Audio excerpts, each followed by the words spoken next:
Good day mga katropa.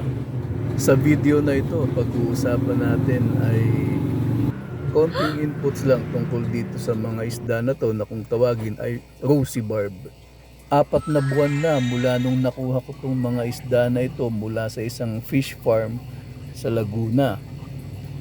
Nabili ko ito ng wholesale per 200 pieces. Maliliit pa lang sila noon, hindi pa sila umabot sa size ng adult.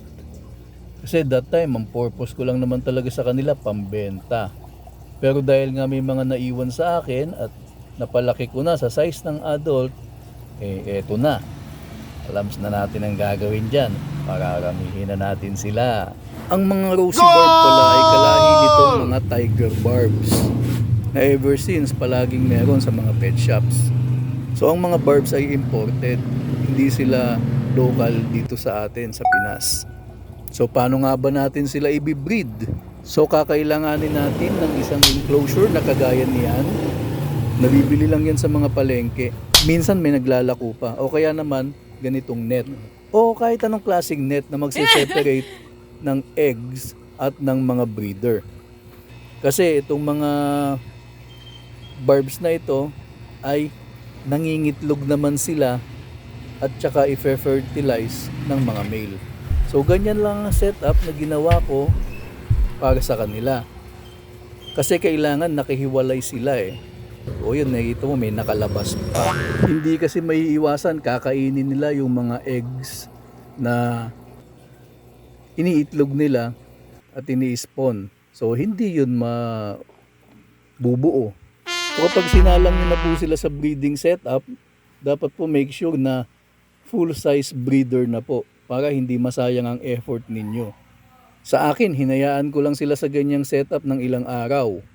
After a week, nung sinilip ko na sila kaninang umaga, pina-flashlightan ko para makita ko ng maigi.